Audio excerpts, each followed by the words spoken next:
on the spoken rather than the lyrical quality of verse.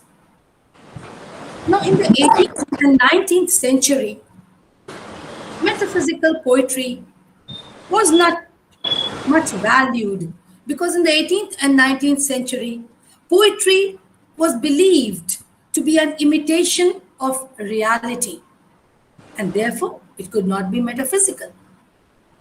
Now, look at Dr. Johnson, the person who used the term metaphysical for the first time. He did not use the term in a positive sense. He used it in a derogatory manner. Whatever he said was not at all flattering. It was not like praising the metaphysical poetry. It was rather derogatory in approach. As he says, the metaphysical poets were men of learning, and to show their learning was their whole endeavor. The most heterogeneous ideas, the most opposite ideas were yoked by violence together.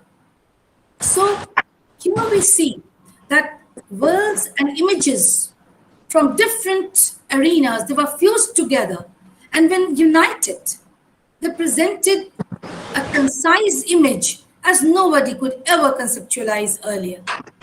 And this we see that metaphysical poetry it represents a sharp break from the Elizabethan poetry which preceded it in the 16th century.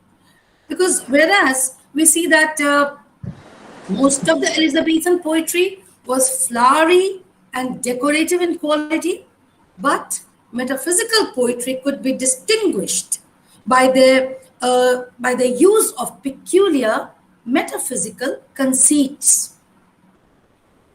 I'll later discuss what conceits are and the various characteristics. Right now, I'm discussing the metaphysical poetry.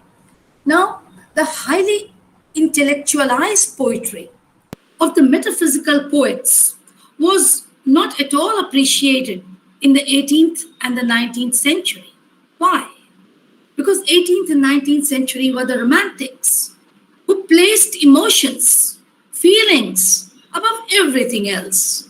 And here was this group of poets who were talking only about intellect, reason, and so they did not give much value, and they did not appreciate the metaphysical school of poetry because the romantics gave more importance to emotions rather than to intellect. Now, however, it was not to happen like this forever. It was towards the end of the 19th century and the beginning of the 20th century that we see a perceptible change coming up in the thinking of the people, of the academia. Now, where does that spring from?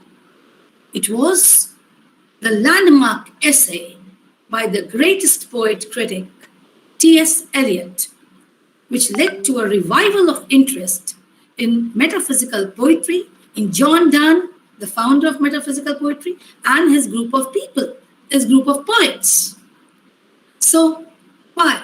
What was Eliot's plea to reinstate the metaphysical poets in academia?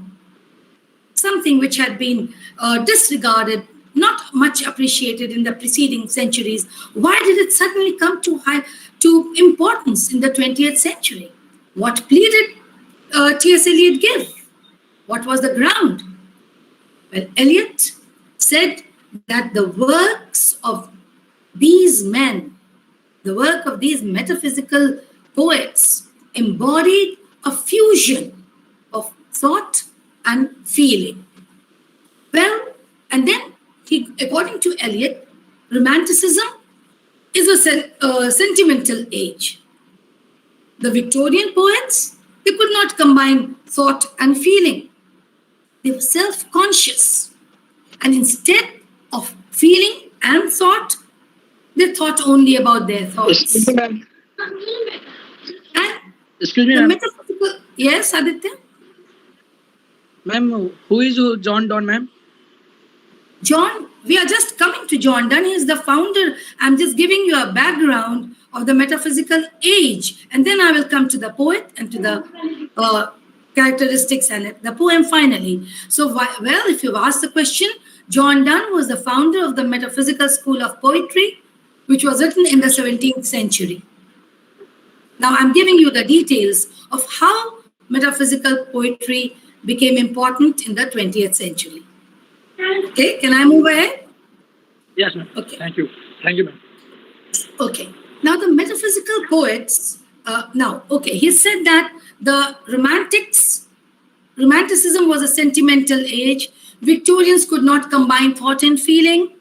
So, what was the plus point of the metaphysicals? The metaphysicals could combine thought and feeling and sensations in one untroubled unity. They could bring about a unity of thought, emotion, and sensation. So this was about how the metaphysical poetry from 16th to 17th century, then it wasn't much, and then crossing through 18th and 19th century, it became the focus of interest with Eliot's landmark essay, The Metaphysical Poets. And I told you the content just now. Now let's deal with the characteristics of metaphysical poetry. How would you distinguish? What are the features? What are the features which make it stand out? What distinguishes them? First of all, it was marked by the use of bold and ingenious conceits. What were conceits? Conceits were far-fetched images. Like when you think of love, which symbol would you use to denote love? Give me one symbol to denote love. One image to denote love. Heart. What? Heart. Yes, heart. Rose. Yes, heart or rose. Yes, very good. But now, what makes the metaphysical poets different? So, when you are discussing love, you are thinking about the rose, you are thinking about the heart, and how would you describe a pair of parted lovers? You won't ever imagine how John Donne described a pair of parted lovers. Love which is completely an emotion of the heart. And it has got nothing to do with reason, nothing to do with thought, reason, intellect. But John Donne presented the image of parted lovers by borrowing the image from the world of science, from the world of mathematics to be precise. He describes a pair of lovers as a pair of parted lovers, separated lovers as a pair of compass. This would be of significance in this poem also. So, how can a pair of compass be a pair of parted lovers? We can see the 2 foot of the compass like this. But you'll say, this is parted. But what does it signify?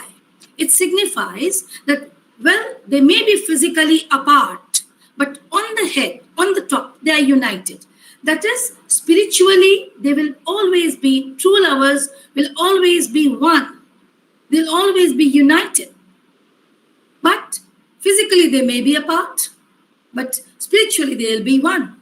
So this is conceit, far-fetched images. He is describing love by seeking an image from the world of science, from the world of mathematics. This was conceits, all startling the most heterogeneous ideas yoked by violence together. Heterogeneous means opposite ideas. Where is the compass? And here are the lovers. We could never have thought. Or for example, let's take another example. He is comparing the doctors to be cosmographers. Who are cosmographers? People who draw the maps. So, in one of his poems, A Hymn to God, Hymn to Father, now Hymn to God, perhaps, yes, he likens the doctors to the cosmographers. And he likens the poet, he likens himself to a map. Just as it is the duty of the cosmographers to find out new places in the map, similarly, it is the duty of the doctors to find out the various hidden diseases, hidden maladies in our body. So look at it. Who could have thought of it? That you compare a map drawer to a doctor? Or who could have thought that you compare a poet to a map? Well, this is John Donne's power. This is the school of metaphysical poetry. They bring together, and it is nothing, I don't see anything derogatory about the way Dr. Johnson must have said, but I think that is startling. That is so, startling element, the shocking element, the surprising element adds to the charm of the metaphysical poetry. So we see the first characteristic is the use of the conceits, the far-fetched images, and making the poetry very different. And obviously, we see that they draw comparisons between absolutely, apparently dissimilar ideas. I'm proceeding on the same point which I said. And then another thing was, before the metaphysical poetry, Elizabethan poetry was had to deal with all about poetic diction. It was ornate, it was flowery, it was decorative. But metaphysical poetry started a new trend, and that was the use of everyday speech, a very colloquial language. Colloquialism is at the heart of metaphysical poetry. Colloquial language. Just look at the poem that we have got to read today. Look at the first line. See how casually it starts, in the language like we are talking. Not like what Shakespeare used to say, Milton, thou shouldst be living at this hour, England hath need of thee. That was nothing to deny the beauty of those lines, but they are of a different genre altogether. And this was decidedly, metaphysical poetry was a break from that poetic diction. It moved towards everyday speech, common speech, colloquial speech. Look at the first line of the poem. I'll go back again to this, but I'll just quote one line. Sweetest love, I do not go. Such a simple, casual line. Where does it? It doesn't even read like poetry. It reads like prose. Sweetest love, I do not go. So it was the use of everyday speech. And then we see there was an intellectual analysis of even a matter of love, a matter of romance was given an intellectual analysis. And the imagery was definitely unique, as I've told you already. Now, wit is another thing which was at the heart of metaphysical poetry. The exaltation of wit. Now, wit didn't mean to be very interesting. It didn't mean anything humorous only, as it used to denote in the 16th century. Here, in 17th century, in metaphysical poetry, wit meant a nimbleness of thought, a quickness of thought, how to immediately think and give a nimble reply, quick. Wit meant giving a nimble reply, quick reply. And often these poems, all these poems, metaphysical poems, they don't read as poems so much as they read as an argument. This poem also, here the poet is John Donne is trying to give a point, and then the whole poem, he's giving one argument after the other to prove his point. So metaphysical poetry was argumentative also. So we have mentioned, and then of course, one thing which is slightly difficult about metaphysical poetry is its obscurity. It means many common readers will find a few interpretations to be vague, hazy, and there could be a bit of confusion. So, obscurity was, yes, one feature of all metaphysical poets. And then we all, as I have told you already, that it was free from all artificial styles, free from all poetic diction or convictions. Now, another thing, you know a figure of speech called hyperbole? Yes, Can ma'am. anyone tell me what is the meaning of hyperbole? Or you must be, many people pronounce it as hyperbole, but it is जरूरत से ज्यादा Exaggeration of the sentence. जरूरत से ज्यादा Yes. किसी चीज को दिखाना Bilkul, bilkul. Yes, absolutely right. So that hyperbole means exaggerated statement. So this metaphysical poetry is also a poetry of exaggeration. So these are the few features which are very very unique about metaphysical poetry. The first being I'll repeat once more, the ingenious, the bold and ingenious use of conceits, the far-fetched images, the forced comparison or analogy between things which are apparently dissimilar, and the use of everyday speech, intellectual analysis of poems, and unique imagery. Then the use of wit, the exaltation of wit, and it's very important in all metaphysical poetry. And then it's free from all the kind of you can say artificial styles, poetic diction, and conventions. So, and but one thing is that obscurity is a stamp of metaphysical poetry. Though the particular poem that I'm going to teach you all today, that has no trace of obscurity.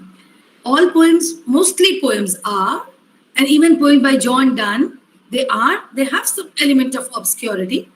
But this poem is absolutely simple, lucid, clear. No difficult words. No, I mean, let's see after we read, then we'll analyze. And then the use of hyperboles is a part here because a lot of exaggeration is used here. Now, somebody asked me, who was Aditya Raj perhaps asked me, who was John Donne? John Donne was the pioneer and spokesman of the metaphysical school of poetry, which was written in the 17th century. Now, you know all these things, and he is one of the most versatile English poets. He's written a lot. Ma'am, John Donne was born in 1672 and died in 1631. How could it be 17th century? I mean, it should be I'm sorry, please keep your questions for the end, girls, because right now, actually, I can't hear you also. We'll discuss. Please note it down. Do ask me when we end the lecture. Okay, so one of the most versatile poets, John Donne has to his credit many poems, love poems, songs, sonnets, elegies, satires, religious verse, and treatises. He wrote almost everything. Now, his most important poems, which I can never forget, the most unforgettable of John Donne's poems are The Sun Rising and A Valediction Forbidding Mourning, The Good Morrow, The Canonization, to name a few. The list will go on. So we see that up till now, we see that wit had been used as a decorative thing in the Elizabethan poetry, but John Donne used wit in the form of satire. John Donne uses wit in the form of satire and often uses it in a serious manner. Wit brings the image of a smile, but here we see that John Donne is using wit in a serious manner, and he's using it in the form of a satire. Because just look, I'll give one line from the poem Sun Rising, where he has categorically applied satire. He is speaking to the sun, why shouldst thou think I could eclipse and cloud them with a wink? So even the sun, it can be clouded by a simple wink. So he uses wit with a touch of satire. Then, have you ever seen a religious poem? I'll be quoting something from Holy Sonnets. A religious poem opened thus. It has got a very surprising opening. How does he talk to God? If I wouldn't have told you that he is talking to God, you wouldn't have ever noticed that a person can talk to God like this. We have George Herbert, another metaphysical poet, who talks about God like, "Dear God, I love." With folded hands and shut eyes, we can imagine a person talking to God like that. And see the relationship that John Donne shared with God. A very cordial, friendly, colloquial one. He says, "Thou hast made me. Shall thy work decay? Repair me now." So this is how he's talking to God. Is this surprise element. Nobody would ever dream of starting a religious poem in such a manner. So this is another, the surprise element, the shock element, which is again a hallmark, a stamp of metaphysical poetry is present in John Donne. Now, we know that John Donne is a master poet who can make a very, very artful use of conceits, as I've already discussed with you, where he compares parted lovers to a pair of compass and cosmographers to the doctors, the poets to a map. So we can see, I've already discussed that. So I'll skip that. Now, I would like to draw your attention towards the variety and scope of John Donne's love poetry, which is absolutely outstanding. Why? Because he hinges physical love and holy love. John Donne was a unique poet of love, and at the time when he was writing, in the 16th century, almost everyone was writing love poems. Everyone was writing sonnets, love poems. So it was basically love was the theme of most of the poems. Well, I won't say that John Donne didn't write love poems, but he did write, most of his poems deal with love, but the treatments that he gives is slightly different. How can you say that? See, when we talk about, when the poets, the Elizabethan poets, they talk about their beloveds, they go on praising her beauty and they dwell on her beauty and they describe her good nature and her beauty. But John Donne, he also praises the beauty of his beloved, but then there are many a times that he scorns the woman. He mocks the womankind also. So his poetry is an amalgamation of love and hatred, both.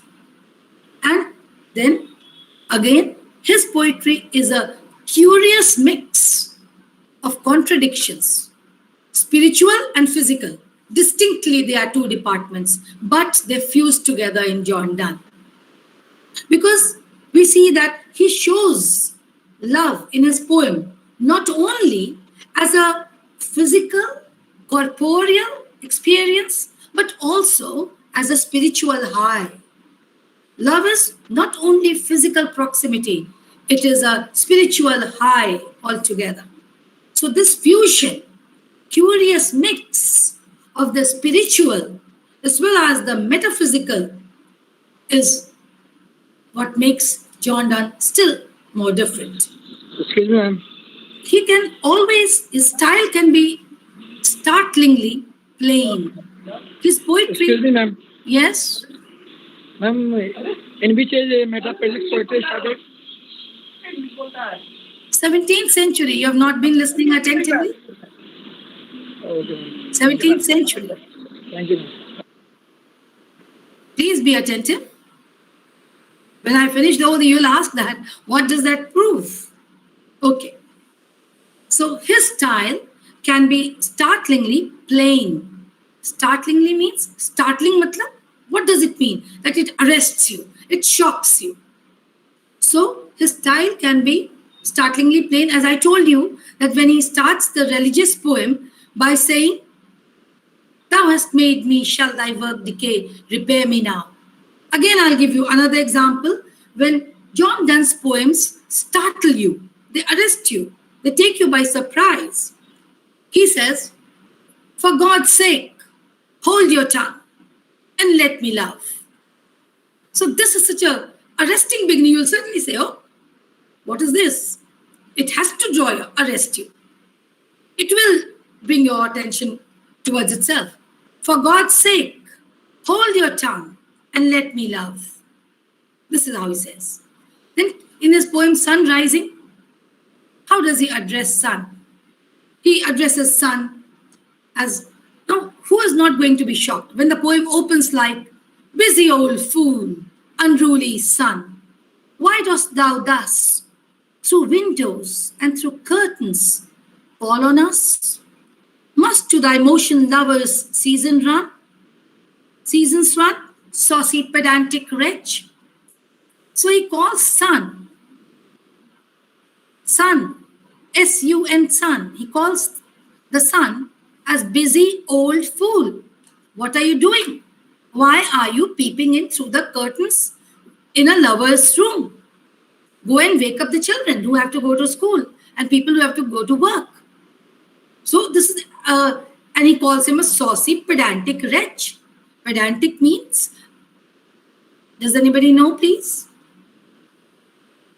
Means a person who is concerned with the minor details. So is presenting son as a nagging, maybe you can say mother-in-law, like trying to wake you up.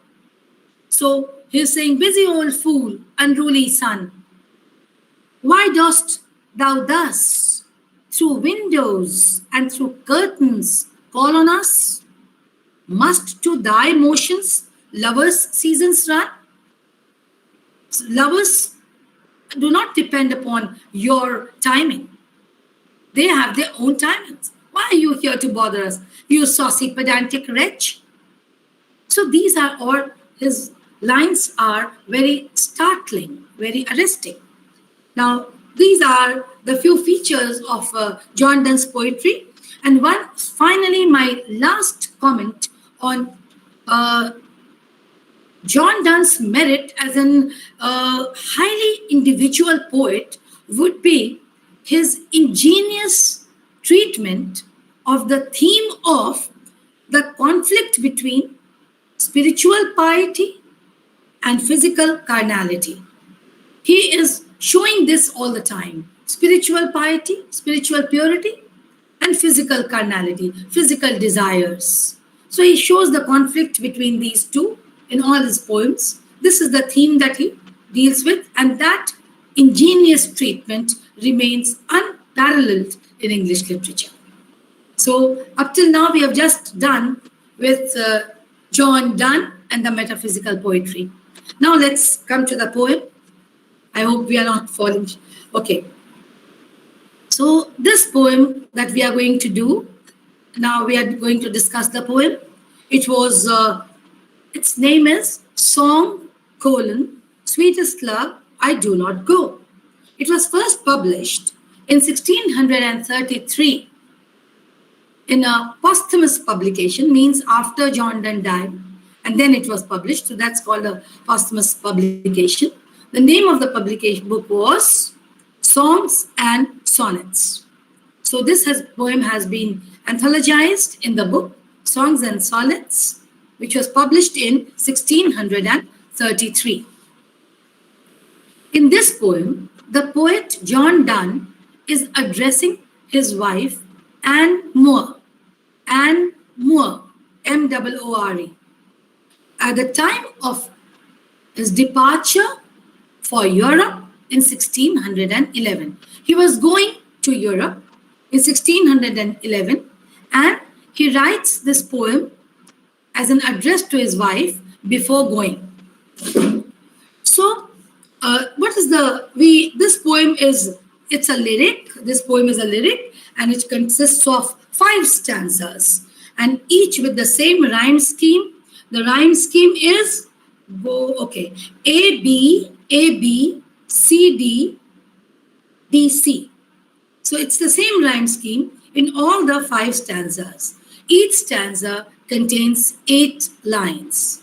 There are 5 stanzas in this poem of 8 lines each, following the same rhyme scheme: A B, C D, D C. So this is the rhyme scheme. It was composed in the year 1633. It was published in Songs and Sonnets, and it was written as an address. Yes, Aryan, we are coming to that. In this poem, he is addressing his wife and Moore before departing for a journey. Now, the theme of this poem will be parting, separation. So the poem is an expression of those feelings which John Donne experienced when he went away from his wife. He was seriously in love with her. He loved her really very dearly. And it seems that his wife was unable to differentiate between parting and death. So before going for that journey, before going to Europe, she is naturally very apprehensive, she is very afraid, she is full of anticipations, she is very, very, you can say, tearful, because she is full of apprehensions about whether he'll return or not, and things like that. So usually whenever anybody goes on a journey, these kind of thoughts do flock in our mind. So that is exactly what her mental status was. And so she was getting all apprehensive.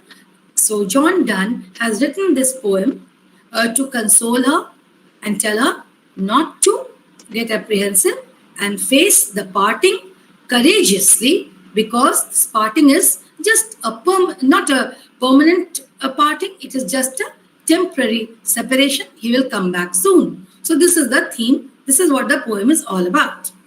Now let's come to the first. I'll start with the first stanza. I'll read the poem. Sweetest love, I do not go for weariness of thee. Now, usually, as is common with all John Donne's poems, the emotional situation is defined in the very beginning. So the very first line shows us the emotions of the poet, and the poem opens with John Donne consoling his beloved as he prepares to depart on some kind of a journey. He is going abroad, the beloved is heartbroken, and the poet advises her not to mourn. Then he proceeds to give arguments after arguments. As I said, the metaphysical poetry is argumentative. He keeps on giving arguments after arguments to support his point of view. Now, then we see what are the things he's saying, what are the arguments that he's saying? He's saying that I'm not going because I'm tired of you. See, I do not go for weariness of thee. I'm not going because I'm tired of you. Nor in hope the word can show a fitter love for me. Nor am I going looking for a more beautiful woman who will deserve my love more than you. I'm not going for that. But the reason for my going is a kind of a practice run, rehearsal for parting that they might eventually suffer when one of them dies. So he says that since death is inevitable, and he argues that we must better get used to enduring that parting. We must get used to enduring the parting, the separation, because eventually both of us are going to die, and one is going to die before, so one of us will be left alone. So we must have the strength to endure the parting. And so how can we do that? So we will rehearse by going every time I go away from you, every time I stay away from you, that separation is as good as death. So every time, that way I will prepare myself, and you can also prepare yourself. That if I am not there, you can face my death bravely, face it courageously. So he says that whenever all have to die one day, and his death would be a great shock to her. Therefore, she must prepare herself for it. She must take these temporary partings, these temporary separations, as a mock imitation of death. See? And when such, I will go to the poem after this. When such pretensions, pretending to, like whenever we separate, we'll feel as if that person is dead. So when such pretensions are frequently enacted, when you adjust to this, when you learn how to endure the parting, the separation, then she or he, both of them can get used to separation and death. And when it actually comes, they won't feel the pain and suffering that intensely. She should get used to the pangs of separation. This is what the poet is trying to console his wife. So he's saying that I'm going out, my frequent journeys, my frequent outings should be the frequent rehearsals of death. So in that way, her suffering will be a lot less in this manner. Look at this line. But since that I must die at last, when we all have to die, it is best to use myself in a jest. Thus by feigned deaths, feigned means put on. Okay? To feigned deaths, so let's rehearse that. Fake deaths. So let's make these rehearsals of dying. Consider every time I go, consider it to be a rehearsal of death. Consider it to be a mock death. So you will be better prepared to face when the death actually comes, whether it is me or you. So this is how the first stanza, he is giving one argument after the other. And then in the second stanza, we see that John Donne is using sun as a metaphor for his fidelity. Fidelity means loyalty, yes. So John Donne is using the sun as a metaphor for his fidelity and desire to return back.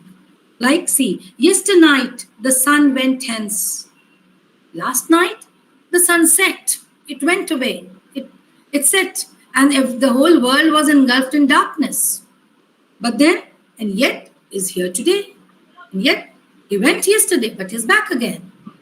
And when we have the morning here, he had, and the sun has no desire. It is just his routine that he has to follow. If the sun sets in the evening and it rises in the morning. So the sun is following just a simple routine. Please unmute, please mute yourself, Vishaka Gupta. And then he says that yesterday the sun went hence and yet is here today. He hath no desire. The sun doesn't have any desire to come.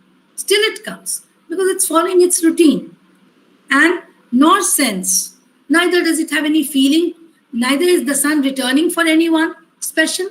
It is a part of its routine. And his journey is also such a long one. So when the sun can return every day, why won't I return? If I go, I'll also come back because I have got more reasons than sun to come back. What are the reasons? The reason is, first of all, I want to meet you. I have to see you. So I will naturally come back to you. And I have that desire to meet you. I love you. So I will be coming back. I have a reason to come back. The sun has no reason except that it's its duty. So I have a solid reason to come back. And besides, my journey won't be that long also. The sun has to travel a long way. But my journey will not be that long. I'll be going and coming. So in every stanza, he's consoling his beloved, consoling his wife, not to get hassled, not to get tensed. And he says, but believe that I shall make speedier journeys. Speedier means quicker journeys. I'll come quicker than the sun. Since I take more wings and spurs than he, I've got more reasons to fly and more reasons to come back than the sun. So don't you worry. When the sun, without any rhyme or reason, it comes back every day, why won't I come back? I have reasons. I have the reason to be with you. I have your love to draw me towards yourself. So I'll be coming. Besides, my journey is also not that long as the sun. So, and then this is what happens in the second stanza. Now let's come to the third stanza. Now the poet has tried to contemplate larger problems larger than mere separation. So in the first two stanzas, he was trying to talk about separation. He was trying to console his wife. And now he is making a slightly different comment, different point of view. Here in this third stanza, he is commenting about how feeble is man's power. Look at the line. Oh, how feeble is man's power, that if good fortune fall, cannot add another hour. How man is absolutely weak and man is helpless. He cannot lengthen even a single hour of good fortune. If we have some good fortune, happy times, man cannot extend that by even 1 hour. Neither can man nor a lost hour recall. Anything that is past, man doesn't have the power to call it back again. Neither can man add 1 hour to his good times, happy times, to his good fortune.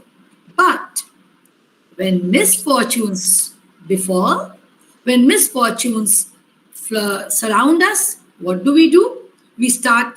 We make that storm by feeling grief. We become apprehensive. We increase our unhappiness by our own grief and despair. Misfortunes, when they come, what does the poet try to say here? That misfortunes, or see, bad chance. Bad chance means misfortunes. And good fortune, he's mentioned in that second line. Here he's saying a bad chance, which means bad fortune or misfortunes. So he's saying that when misfortunes come, then they must be borne, they must be braved courageously, they must be faced courageously.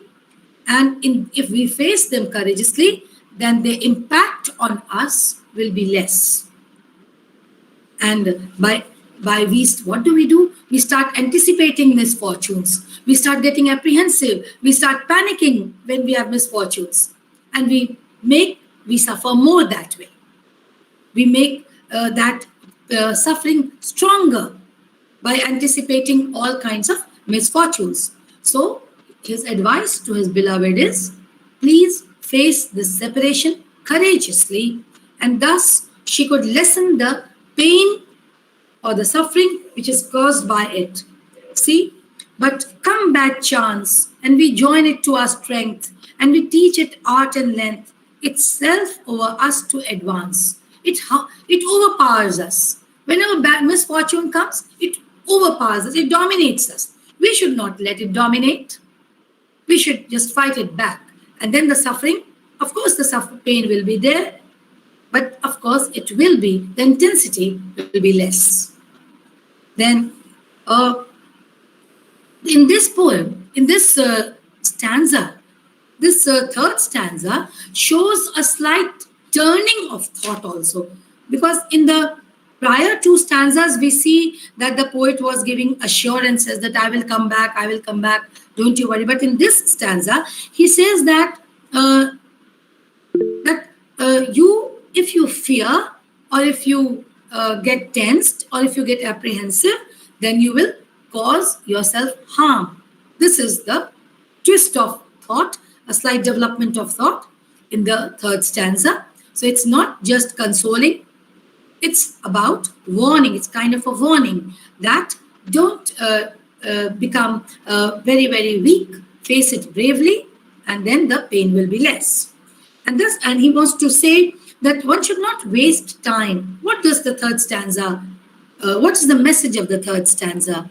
The third stanza says that one should not waste time thinking about tomorrow and should enjoy the present by winning the bad fortune with all the strength.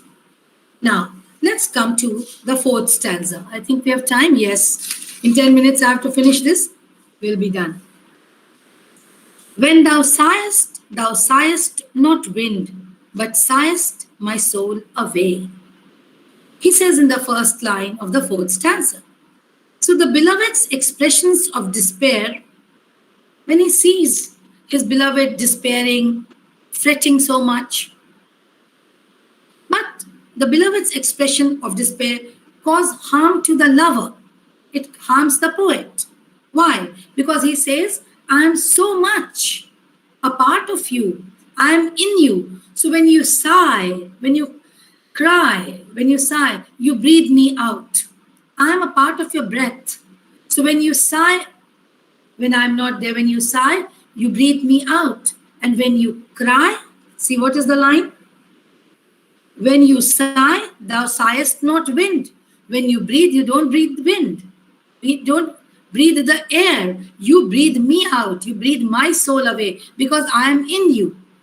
I am a part of you. So please don't cry. And then he says, when thou weepest, unkindly kind, my life's blood doth decay. And when you cry, my life blood depletes, it lessens. So with your crying, with your sighing, I am getting wasted. I am being harmed because I am in you.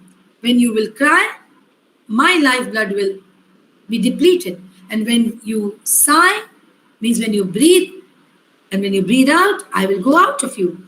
So he says, he uses the word unkindly kind.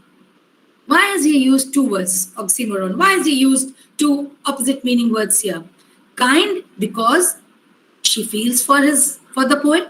She loves him so much that she cannot bear the pangs of separation. So that way she is kind. But why is she unkind? Because when she cries and when she sighs, that harms the poet. The poet seems that he is being thrown out because he is inside him, inside the and more inside his beloved. And then he says, because that you don't seem to love me. It cannot be. It cannot be that thou lovest me as thou sayest. Please mute yourself, Simran. It cannot be that thou lovest me as thou sayest. He said, how can you say that you love me when you are torturing me? When you cry, you hurt me. When you sigh, you hurt me. So how can you say you help me? You love me. He's saying all this so that she stops crying. So he's giving one argument after the other to console her and convince her to face the parting bravely. And let's come to the last stanza. In this stanza, the poet is addressing his beloved as divine and pure. Let not thy divining heart, means he's addressing her as a divine and pure being. Forethink me any ill. He says, please don't clutter your mind with bad thoughts about me, because sometimes destiny plays its part. Sometimes when you think something, destiny sides with you and that thing actually happens. So if you will keep thinking about all kinds of apprehensions, whether I'll return, not return, who knows? Maybe destiny will side with you and maybe I'll really not return. So don't crowd your mind with apprehensions. Don't think ill of me and stop weeping, because destiny may take thy part. What is saying? Destiny may take thy part means fortune may actually make that happen. That thing will actually happen. Whatever terrible things you're thinking about me, that may actually happen. But think that so what is the logic that he's giving? He's giving a beautiful image. He says that just take it this way, that when we are sleeping together, with our backs towards each other. In the same bed, when we are sleeping with our backs facing each other, it does not mean that we are separated. It is just that we have turned sides. And the moment you turn back, you will be together again. So he's given such optimistic images, and he says, but think that we are but turned aside to sleep. Consider this parting to be as normal as when we sleep together. You turn that side, I turn that side. So think that we have turned our backs towards each other, and in no time, when we turn, we'll be together. And then the last line that he says is that even that you should remember that true lovers are never separated by mere physical separation. Even when they are physically separated, they are united spiritually. Here, I will like to draw your attention towards a poem by John Donne, which I mentioned, a valediction forbidding mourning. So in that poem, we see in that poem, a valediction forbidding mourning, it's quite similar to this poem. The same, it's a further extension of that poem only. In that poem also, a valediction forbidding mourning. That is a more famous poem than this. And I rate it a better poem than this poem, but the theme is quite similar. In both the poems, the poet is embarking on a journey and is consoling his beloved to stay calm and collected. And both the poems are depicting the spiritual and the transcendental love that both Anne Moore and John Donne shared. Anne Moore and John Donne shared a perfect spiritual and transcendental love, which was above all physical love. So, and in this poem, in the valediction, we had seen that the poet says that the love has fused the lovers together into one. Therefore, even if he has to go away, their souls will never be separated. And that is here only he compares the pair of parted lovers as the 2 feet of a compass. They appear to be separate, but they are really united at the top. So you need to compare this poem to his other poem, A Valediction Forbidding Mourning, which share the same theme, and both the themes of death, the themes of celebration of love and spirituality. So this is the poem, and let's come to analyze a little bit about the poem.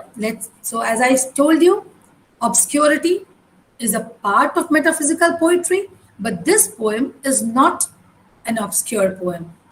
We can see that clarity and lucidity of style is evident here. No unusual word or expression or far-fetched references are used here. And usually, John Donne's versification is very, you can say, harsh and very rugged. As you said, busy old fool, unruly son. So it's the versification is harsh. It is rugged. But in this poem, this poem is sweet. This poem is melodious, and this poem has got the lilt of a song. Look at the title of the poem. The title has Song, Sweetest Love I Do Not Go, means it was meant to be sung maybe. It has the quality, melodious quality of a song. And this poem, as I mentioned earlier, it opens with a colloquial statement, and the title itself, we can say, is a reflection of the colloquial language. And as I mentioned, colloquialism was an important part of metaphysical poetry. So I have managed just 11:59. I'm just in time now. Any questions somebody wanted to ask me? You are free to ask.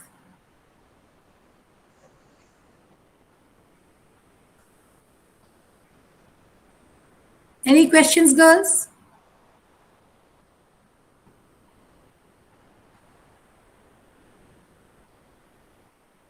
Now I think they don't have any questions. So I would like to Sanket. Thank you.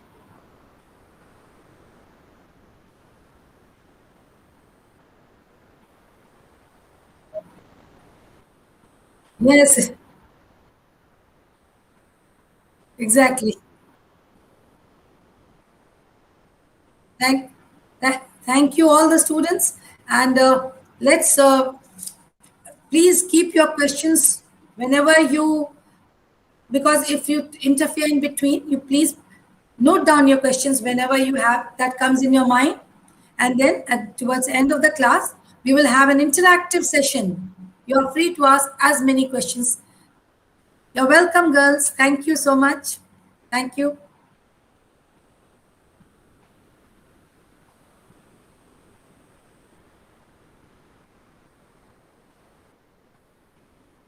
Thank you.